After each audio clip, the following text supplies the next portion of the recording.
विदुर जी ने अति गूढ़ प्रश्न किया, जिसे सुनकर मैत्रेय जी के गंभीर मुखमंडल पर मुस्कान की हल्की सी छाया डोल गई। उसके उपरांत वे बोले, हे महात्मा, उस समय सृष्टि नाम की कोई वस्तु न थी। ब्रह्मांड जलमग्न था, चारों तरफ जल ही जल था। केवल श्री हरि शेषशय्या पर विराज रहे थे, किंतु वे भी जागृत अवस्था में न थे, बल्कि समस्त चर अचर को अपने में लीन किए हुए निद्रा का सुख ले रहे थे। यद्यपि काल शक्ति जागृत थी, किंतु काल शक्ति ने प्रभु श्री नारायण को तब जगाया जब 1 सहस्त्र चतुर्युग प्रभु को जल में सोते हुए बीत गए। जागने के उपरांत प्रभु ने अन्य लोगों को देखा।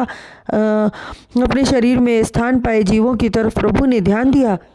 तब काल की प्रेरणा से प्रेरित होकर प्रभु के नाभि प्रदेश से कमल नाल निकला, जिसने जल के ऊपर उठाकर पुष्प का आकार ले लिया और उस पर ब्रह्मा जी की उत्पत्ति हुई। चारों तरफ अत्यंत तेज प्रकाश उभर रहा था और उस समय तेजमयी प्रकाश में ब्रह्मा जी चारों तरफ आंखें फाड़ फाड़ कर देखने लगे, किंतु अथाह जल राशि के सिवाय कुछ भी दिखाई न दिया। किंतु चारों तरफ बार बार देखने से प्रभु की प्रेरणा हुई और उन्हें 4 मुख प्राप्त हुए।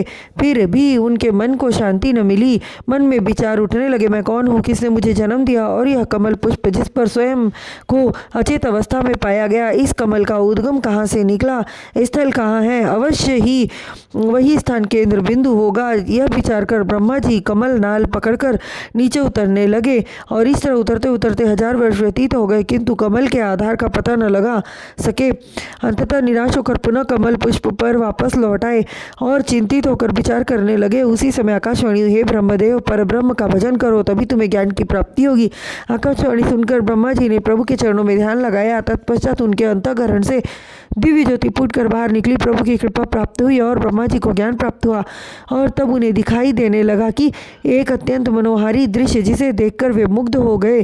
प्रभु की कृपा से उन्हें दिव्य ज्ञान प्राप्त हुआ और वह सृष्टि जिससे वे प्रभु के शयन करने की अवस्था को देख पाने में सक्षम हो गए। उस समय ब्रह्मा जी ने देखा कि सांवले सलोने पीताम्बरधारी, सिर पर रत्न जड़ित मुकुट, बाईं तरफ लक्ष्मी जी बैठी हुई उनके चरण दबा रही हैं और जिस शैया पर वह अलौकिक रूपधारी लेटे हुए हैं, वह सामान्य शैया न थी।